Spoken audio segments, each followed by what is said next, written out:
जय हिंद। इजरायली खुफिया agency Mossad अपने कारनामों के लिए पूरी दुनिया में फेमस है। अभी उसको थोड़ा एक धमकी मिल गया है कि भाई ट्रेलर जो दिल्ली में ब्लास्ट हुआ है वो ट्रेलर है। तो थोड़ा हम लोग इजराइल का फिल्म देख लेते हैं। इजराइल ने कैसे कैसे फिल्म आतंकवादियों को दिखाया, जिसमें एक बहुत फेमस उसका ऑपरेशन था, ऑपरेशन थंडरबोल्ट।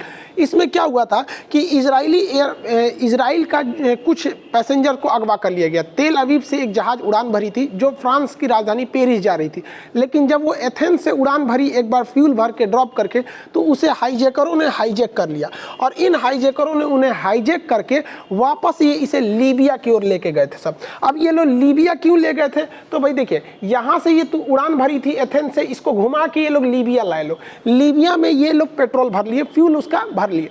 ये लोग चाहते तो इस जहाज को लीबिया में ही रोक सकते थे, लेकिन लीबिया से हटा के ये लोग इसे युगांडा लेकर आए थे। युगांडा आपको बताना चाहिए कि युगांडा के पास कौन सा ऐसा झील है। आप क्वेश्चन करके कमेंट में आंसर बताइएगा। ये झील अक्सर क्वेश्चन पूछा हुआ है। इस झील से 3 देशों की सीमा लगती है। आप कमेंट करके आंसर दीजिएगा।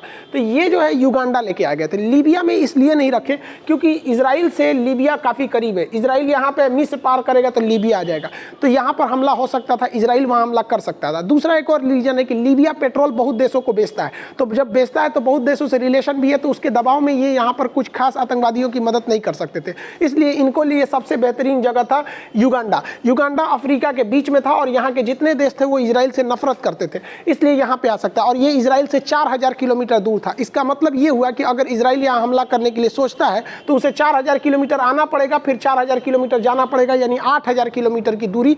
इसने में कोई भी कमांडो ऑपरेशन लगभग नामुमकिन हो जाता है, क्योंकि 8000 किलोमीटर चलने के बाद कोई भी कमांडो थक जाता है।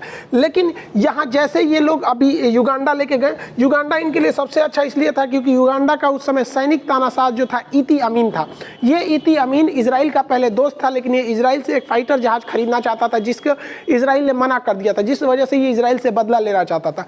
ये अपने दुश्मनों का सर काट के उसको फ्रीज में रखा करता था। ऐसा कहा जाता था कि ये मानव के मांस को खाना पसंद करता था, लेकिन इसकी कहीं पे भी पुष्टि नहीं हुई है। हालांकि ये ज़्यादातर इसे फेक ही बताया जाता है, लेकिन ये बहुत ही क्रूर और सनकी शासक था।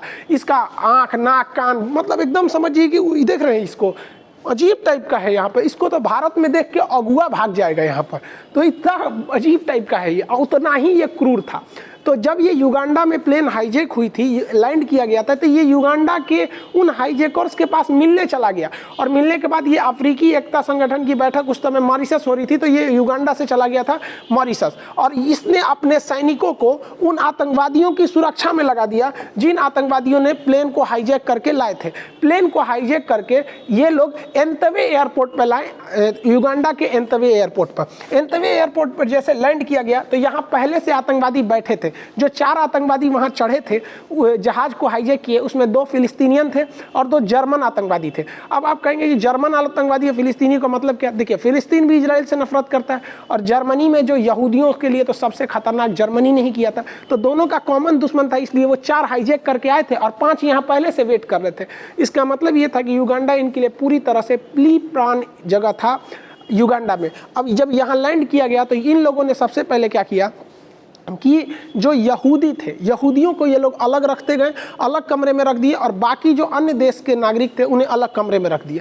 अब इन लोगों ने धमकी देना चालू किया कि हमको $5 मिलियन पैसे चाहिए, जो फिलिस्तीनी कैदी में हैं, मतलब इजराइल के जेलों में हैं, उन्हें रिहा कीजिए और अलग अलग देशों में जो हैं उन्हें भी रिहा कीजिए। अब इसमें इजराइल को मौका मिल गया नेगोशिएट करने का कि भैया जो हमारे देश में हैं फिलिस्तीनी जो कैदी हैं, हम तो उन्हें रिहा कर देंगे, लेकिन आप हमें कुछ समय दीजिए, हम दूसरे देशों से भी कोऑर्डिनेट कर रहे हैं, बात कर रहे हैं। यही यहाँ पर इजराइल के लिए मौका मिल गया ताकि वो कुछ काम को कर सके, प्लानिंग को कर सके। और ये लोग जो इजरायली थे, इजराइल के यानी यहूदी धर्म के रहने वाले थे, उनको पकड़कर एक अलग बिल्डिंग में रख दिया और बाकी देश के नागरिकों को इन लोगों ने छोड़ दिया। इसलिए छोड़ दिया क्योंकि अगर दूसरे देश के नागरिकों को भी रखेंगे तो दूसरे देश भी कमांडो कार्रवाई के लिए सोचने लगेंगे।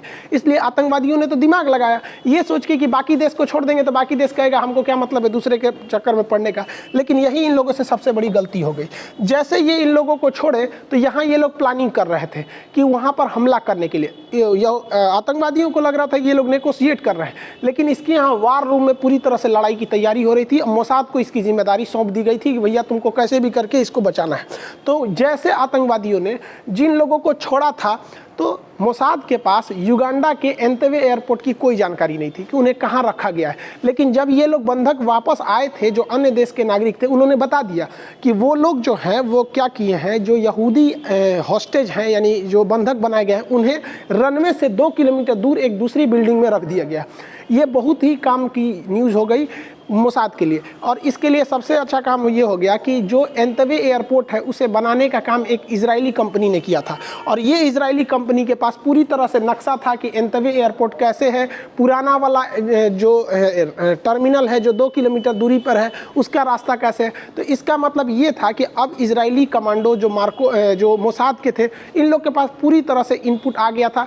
अब ये लोग हमले के लिए तैयार थे। आतंकवादियों ने 4 जुलाई का लास्ट डेट रख दिया था कि आपको 4 जुलाई को हमको कैसे भी जवाब देना है। जबकि ये जो घटना थी ये 27 जून 1967 को जहाज हाईजैक किया गया था। अब 4 जुलाई लास्ट डेट था, इसलिए इन लोगों ने 3 जुलाई को प्लान बनाया कि हमें एंतेवे एयरपोर्ट पर जाके अपनी जहाज़ों से हमला करना है और लेकर आना है। और इन्होंने 3 जुलाई को रात 1 बजे का टाइम चुना, क्योंकि उस समय लगभग ज़्यादातर सुरक्षाकर्मी सो रहे होंगे थक कर। ये 5 जहाज़ों को लेके गए, जिसमें आगे के 3 जहाज़ों में कमांडो बैठे हुए थे। एक जहाज़ खाली था जो ये सुनिश्चित करता कि ये कमांडो जब उतरेंगे तो वहाँ ढूंढ देंगे लोगों को। और ये खाली इसलिए गया था कि ये जो जहाज है, बाकी जो पैसेंजर वहाँ पे फंसे हुए हैं उन लोगों को ये वापस ले आ सके। और एक जो पीछे वाला जहाज था, इसमें कम्युनिकेशन सिस्टम था, मेडिकल फैसिलिटी थी कि अगर कोई कमांडो बीमार पड़ता है तो उसके लिए क्या क्या चीज़ें होंगी, ये पीछे वाले में। इसमें केनिया ने साथ दे दिया इजराइल का। ये है हम युगांडा के बगल में है केनिया ने एक जहाज को रुकने की अनुमति दे दिया कि यहाँ आप रुक जाएंगे, जाके कोऑर्डिनेट कर लेंगे। अब इन लोगों को सबसे बड़ा दिक्कत यह था कि युगांडा इतना इंटीरियर एरिया में था, अगर जहाज रडार में आ जाएगी तो कोई भी देश इंफॉर्मेशन दे देगा कि यहाँ पर ये इजरायली आए हैं। तो इन्होंने दिमाग लगाया, ये लाल सागर के ऊपर से उड़ान भरते हुए जिबूती से क्रॉस मारे और यहाँ से ये लोग इस तरह से एंट्री मारे। और इनकी जो जहाज़ें थीं ये समुद्र तल से महज 100 मीटर की ऊंचाई पर उड़ रही थी। इतने नीचे उड़ान भरने वाले जहाज़ों को रडार भी पकड़ नहीं सकता है। और ये बहुत ही खामोशी से निकले और रात 1 बजते बजते युगांडा के एंतेवे एयरपोर्ट पर ये जहाज़ एंट्री मार दिए सब। लेकिन इतनी दूर तक का सफ़र करने के लिए 4000 किलोमीटर तक जहाज़ जा सकती है, लेकिन 4000 किलोमीटर वापस नहीं आ सकती है 8000 किलोमीटर की दूरी बिना फ्यूल भरे। इसलिए इसे रास्ते में रीफ्यूलिंग की ज़रूरत पड़ती, जो इसे रास्ते में ही रीफ्यूलिंग कर दिया गया था। रास्ते में जब ये रीफ्यूलिंग कर दिया गया, उसके बाद जब ये युगांडा एयरपोर्ट पर उतरे तो इन्हें इस बात का डर था कि कहीं युगांडा के एंतेवे एयरपोर्ट की रनवे की लाइट्स तो बंद नहीं है, क्योंकि अगर लाइट बंद रहेगी तो रात में लैंडिंग नहीं कर सकते हैं। लेकिन इन्हें ट्रेनिंग इस तरह से देके भेजा गया था कि ये रात में लैंडिंग करा सकते हैं, वो मिलिट्री एयरक्राफ्ट था। लेकिन बहुत ज़्यादा दिक्कत हो जाती अगर लाइट बंद थी। लेकिन इस वजह से ये लोग अपने साथ टॉर्च वगैरह भी लेके गए थे। तो ये रनवे की लाइट जल रही थी, ये लोग यहाँ पर लैंड किए। जैसे ये लोग लैंड किए तो इनको खुफिया एजेंसी को ये पता था कि इनका राष्ट्रपति जो है ईदी इमाम वो कहाँ है, अभी विदेश में है। अब वो जब विदेश से आएगा तो इन्होंने इस तरह से जहाज़ की डिज़ाइनिंग की जैसे उन लोगों को लगा कि इनका ईदी इमाम ही मतलब उनका खुद का राष्ट्रपति वापस आ रहा है। इन लोगों ने ईदी अमीन की तरह ही एक गाड़ियों को रखा। ईदी अमीन काले रंग की मर्सिडीज में चलता था। जैसे उसकी गाड़ियां जहाज लैंड करती थी, पीछे से उसमें मर्सिडीज निकलती थी, रेंज रोवर गाड़ियां निकलती थी। तो इन लोगों ने भी यही डिसाइड किया कि काले रंग की मर्सिडीज निकलेगी, उसमें जो आदमी बैठेगा वो भी मोटा तगड़ा हट्टा कमांडो को बैठाया गया जो लगभग ईदी अमीन की तरह ही दिखता था। इससे क्या हुआ कि जो युगांडा के सैनिक थे एयरपोर्ट पर ड्यूटी कर रहे थे, अब ये सैनिकों को थोड़ी ना पता रहता है कि राष्ट्रपति आ रहे हैं कि प्रधानमंत्री आ रहे हैं। तुम एयरपोर्ट पे ड्यूटी कर रहे हो, करो ना चुपचाप। यहाँ पे सबको थोड़ी पता होता है किसका जहाज लैंड किया। तो उन लोग को लगा कि नहीं भैया हमारे राष्ट्रपति का ही लैंड किया होगा। लेकिन इन लोगों से एक गलती हो गई।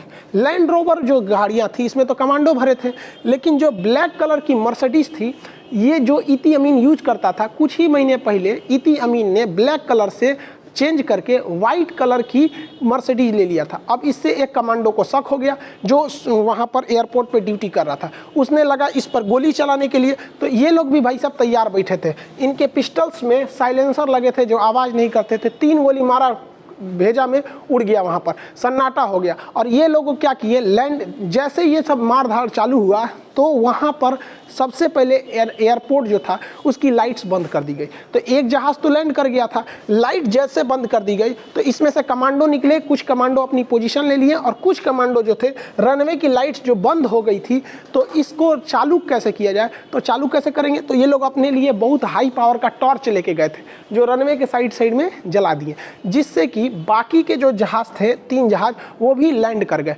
अब जब ये जहाज़ लैंड किए तो इसमें इतने ज़्यादा कमांडो निकले सब, और हर कमांडो को प्री प्लान तरीके से पता था क्योंकि उन्हें रनवे की, एयरपोर्ट की हर चीज़ की डिजाइनिंग पहले पता थी क्योंकि इस रनवे को इजरायली कंपनी ने ही बनाया था। अब इसके बाद जो वहाँ पे युगांडा के सैनिक ड्यूटी कर रहे थे, इन लोग के ऊपर ये जो सैनिक थे, जो कमांडो आए थे इजराइल के, मौत बन के टूटे। इनका सबसे ज़्यादा काम किया इनका स्नाइपर वैसे सैनिक होते हैं जो वार एरिया से थोड़ा पीछे छुप जाते हैं, इनको कोई नहीं देखता है, ये किसी भी हलचल पे गोली चलाने लगते हैं। तो स्नाइपर्स ने जहाँ जहाँ उनके कमांडो थे, युगांडा के सैनिक थे, सबको मारना चालू कर दिया। अब इन लोग के लिए सबसे बड़ा दिक्कत था कि रनवे पे जहाँ गाड़ी रुकी थी वहाँ से 2 किलोमीटर दूर का एरिया था जहाँ पर उन हॉस्टेजों को रखा गया था। अब यहाँ देखिए, यहाँ रनवे पे गाड़ी इनकी जहाज़ रुकी हुई है और इस बिल्डिंग में यहाँ पर था, तो इन लोग को यहाँ से कमांडो को भाग के आना था, यहाँ से इन लोग को निकालना था जो यहूदी हॉस्टेजेस को रखा गया था। अब ये लोग जैसे ही टर्मिनल में एंट्री किए, अंधाधुंध गोली मारते एंट्री किए। रात 2 बजे जो बंधक बनाए गए थे वो खुद ही डर गए लोग, ये एंट्री किए, युगांडा के सैनिकों को मार धार के मौत के नींद सुला दिया यहाँ पर। और ये लोग हिब्रू भाषा में बोल रहे थे कि हम इजराइल के सैनिक हैं, ज़मीन पर लेट जाओ, हम इजराइल के सैनिक हैं, ज़मीन पर लेट जाओ, हम तुम्हें बचाने आए हैं। हिब्रू भाषा यहूदियों की एक भाषा है जो उनकी अपनी भाषा है, इजराइल की भाषा है। तो हिब्रू भाषा में जब ये लोगों ने सुना तो जो भी थे उन लोग को बहुत तसल्ली मिली कि हमारी कमांडो यहाँ पहुँच गए हैं। और वो लोग क्या किए, सारे बंधकों को बचा लिए। और इन बंधकों को बचाने के बाद इनमें कुछ बंधकों को गोली भी लग गई, क्रॉस फायरिंग में कुछ लोग ज़मीन पे नहीं बैठे, इधर उधर भागने लगे तो 1-2 को गोली भी लग गई थी, लेकिन सारे के सारे वहाँ पे सैनिक मार दिए गए थे। अब एयरपोर्ट पर कब्जा था तो इजराइल का, इजराइल ने जैसे जल्दी जल्दी वहाँ के कमांडोज जो थे वो इन सैनिकों को भरने लगे। तब तक उनकी नज़र वहीं पर पड़े MiG-21 जहाज़ों पर पड़ी। ये MiG-21 जो जहाज़ थे ये बहुत ज़्यादा संख्या में वहाँ पे थे, वहाँ लगभग 11 MiG-21 जहाज़ थे।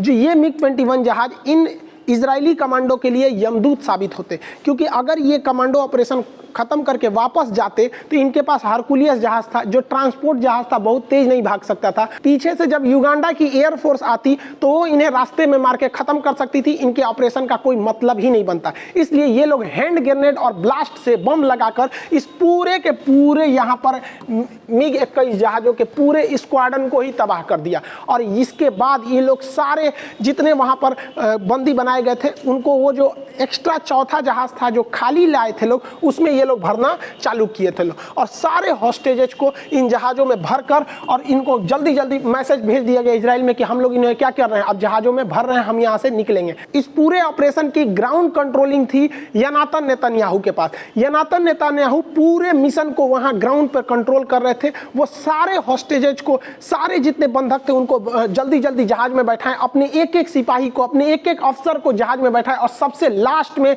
योनातान नेतन्याहू गए, लेकिन योनातान नेतन्याहू को लास्ट जाते जाते उन पे एक गोली लग गई थी, जिस गोली लगने की वजह से योनातान नेतन्याहू की मौत रास्ते में ही हो गई। ये लोग सुरक्षित निकल चुके थे, लेकिन इस पूरे ऑपरेशन का जो फील्ड इंचार्ज था वो सबसे लास्ट में गया था, जिस वजह से उसे गोली लग गई और वह रास्ते में शहीद हो गया। योनातान नेतन्याहू मृत्यु हो गई। ये बचपन से ही बहुत ही बहादुर थे। योनातान नेतन्याहू की मृत्यु के बाद उनका भाई जो थे उन्होंने कहा कि मैं भी अपने देश की सेवा करूंगा, और बड़ा होकर यही जो लड़का है योनातान नेतन्याहू का भाई, ये बड़ा होकर बेंजामिन नेतन्याहू बना। और आज ये लोग सोचते हैं इजराइल के जो दुश्मन बने हैं जो बेंजामिन नेतन्याहू छोड़ देगा इन्हें। अरे इसने अपने भाई को गंवाया है, और दिलेरी देखिए पूरे महाद्वीप को पार करके ठोक कर आया वहां पर, उसके देश में घुसकर और मार के लेकर वापस आ गया। जब ये लोग इजराइल पहुंचे तेल अवीव तो इनका बहुत ही गर्मजोशी से स्वागत किया गया। और ये इतिहास गवाह हो गई इतने बड़े कमांडो कार्रवाई की कोई सोच नहीं सकता था कि दुश्मन के घर में घुस के उसके एयरफोर्स को मार के, एयरपोर्ट पे सिपाहियों को मार के, एयरपोर्ट एक काफ़ी सुरक्षित जगह माना जाता है, और उसको मार के आ गए। इसके बावजूद इजरायली गवर्नमेंट ये चाहती थी कि दुनिया को यह दिखा दिया जाए कि युगांडा के जो सैनिक शासक थे इती अमीन, इन्होंने ही इजराइल का साथ दिया।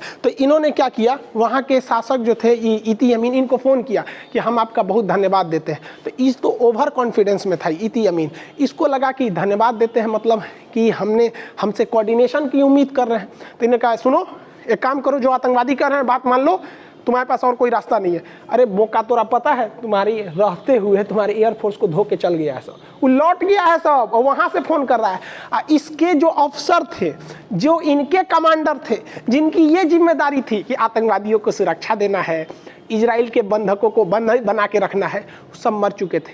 और इनके मिलिट्री के जो जनरल ब्रिगेडियर थे, उन्हें डर लग रहा था कि कैसे बताएंगे कि हम लोग के रहते हुए थूर के वो चल गया यहाँ पर। तो इनको लगबे नहीं किया यहाँ पे। बाद में जब खबर पहुँची इती अमीन के पास तो पता चला ससुरा वो तो धो के चल गया है सब। इस पूरे ऑपरेशन में मोसाद की ज़बरदस्त इंटेलिजेंस दुनिया के सामने आई। 20 युगांडा के कमांडो सैनिक वहीं एयरपोर्ट पर मार दिए गए, जो 4 आतंकवादी थे वो भी मार दिए गए। इसमें क्रॉस फायरिंग में 4 बंधक भी मारे गए थे, एक अन्य महिला भी मार दी गई। बाद में 120 लोगों को बचाकर लाया गया तेल अवीव, इजराइल के सबसे बड़े शहर में। लेकिन एक महिला को बाद में उन लोगों ने मार दिया। उस महिला का नाम था बोरा ब्रोच। डोरा ब्रोच जो थी, वो जब बंधक बनाया गया था तो उस समय ये बीमार पड़ गई थी, तो इन्हें एयरपोर्ट से उठाकर हॉस्पिटल में भर्ती कराया गया था, जो मोसाद को पता नहीं था। हमको लगता है कि अगर ये बात मोसाद को पता रहती तो वो एयरपोर्ट के बाद फिर वो हॉस्पिटल गए रहते सर, और वहाँ से मार के ले आए रहते सर वहाँ पर। लेकिन उनको ये पता नहीं थी, ये बात बाद में पता चली। और तब तक ये ससुर आया इती अमीन, तो पता चला कि सब तो मार के लेके चल गए सर। तो ये इस महिला को जितना औकात रहेगा उतने आदमी काम करेगा। इस महिला जो बीमार थी, हॉस्पिटल में से खींच के गोली मार दिया गया उसको। अपने को बहुत बड़ा बहादुर समझता है। और बताइए, इतना खतरनाक है इजराइल की खुफिया एजेंसी मोसाद। दुनिया में वो सबको खोज खोज के मारती है। मोसाद का ये ऑपरेशन यहीं ख़त्म नहीं होता है। इसके मास्टरमाइंड को ढूंढना अब मोसाद का काम था। इसका मास्टरमाइंड आगे जाके सऊदीया में छुपा हुआ था। अचानक एक दिन तबीयत खराब हुई इसकी, वो मर गया। पता चला जहर खाने से मौत हुई। इजराइल ने कभी नहीं कहा कि हमने मारा है, लेकिन वो किसी को नहीं छोड़ा इजराइल। और 2 कौड़ी को आतंकवादी लोग, जो बच्चा वाला है सर, एगो तो इंसा बम फोड़ के इजराइल को कहता है सर ये तो टेलर है। हाँ भैया, ये टेलर है। फिल्म तो इजराइल की मोसाद दिखाएगी और भारत की उसमें साथ देगी रॉ एजेंसी। क्योंकि जो दिल्ली में ब्लास्ट किए हो ना, तो भाई साहब हमारी सरजमीन का प्रयोग, भारत की पवित्र धरती का प्रयोग आप आतंकवादी घटनाओं के लिए मत करिए यहाँ पर। और करेंगे तो फिर थुरा के जाएंगे यहाँ पर। और नहीं समझ में आता है तो देख लीजिए यहाँ पर। एक बात और भाई, हम एक पिछली वीडियो में हम अपने चाचा जी को सजाए थे। सोचिए हम कितना मेहनत से चाचा को सजाए थे। आप बताइए, हमारा कोई कहेगा कि किसी ब्यूटिशियन ने नहीं सजाया है? इतना बेहतरीन इनको सजाए। अब इस चाचा के कुछ भक्त लोग पाकिस्तान से भड़क गए, हमरा धमकी देने लगा, ए मास्टर साहब ये कर देंगे वो कर देंगे। तो भाई साहब, आप धमकी अपने पास रखिए। आप लोग, ये हिंदुस्तान है, लाहौर नहीं कि यहाँ पे आके कुछ लुंगी पहन के बम फेंक के चल जाएंगे। इंडिया है इंडिया। यहाँ से सिकंदर भी ठोका के गया है वापस, समझ में आया? तो भाई आप लोग, हम आपकी बेइज्जती काहे करेंगे? चाचा आप समझिए, आप जैसे चाचा की इज्जत हमारे यहाँ मिर्ज़ापुर मूवी में होती है, समझ में चाचा? आपकी तो इज्जत आपके खुद के देश में नहीं होती है। आपको लोग गुंडा कहते हैं, मवाली कहते हैं, आपके अपने देश के लोग संसद में बैठ के। तो हम लोग क्या करेंगे भाई? हम लोग वसुधैव कुटुंबकम के हैं। लेकिन आप हमको पूछिएगा तो हम लोग थोड़े ना कहेंगे भाई आप इस सब चीज़ को छोड़िए, देश में आपकी गरीबी को दूर कीजिए, शिक्षा को बढ़ाइए। कोई दिक्कत है शिक्षा में तो बोलिए, हम लोग एप्लीकेशन पे आप लोग को पढ़ा देंगे लोग, ठीक है? बुरा नहीं मानिए, अपने लोगों को समझाइए कि इस सब पे ध्यान दे, पढ़ाई लिखाई पे। जीडीपी गिर रही है वहाँ पे, समझ में आ गया? ये सब लिपस्टिक विपस्टिक ठीक लग रहा है। अब इन लोग को कौन समझाए भाई साहब? खैर आप समझे होंगे इजराइल का कितना खतरनाक तांडव था। इजराइल के जो आतंकवादियों को पीटने का, जो आतंकवादियों को सबक सिखाने का इजराइल का जो तरीका है, पूरी दुनिया में सबसे खतरनाक है। हमें लगता है कि भारत को भी बहुत ज़्यादा एग्रेसिव होना पड़ेगा, क्योंकि अगल बगल के जितने देश हैं वो भारत को हनुमान जी का प्रसादी समझते जा रहे हैं। सब समझे में नहीं आ रहा है कि हनुमान जी जिस दिन भड़केंगे ना, वो लंका जलाएं तो तू लोग को भी जला देंगे। आई होप आप इस टॉपिक को तो समझ गए होंगे। अब म्यांमार में एक नया तख्ता पलट हुआ है जो भारत के लिए एक सरदर्द है। नेक्स्ट वीडियो में हम उस तख्ता पलट को समझाएंगे और ये भी बताएंगे आंग सान सू की कितनी जरूरी है भारत के लिए। तब तक के लिए जय हिंद।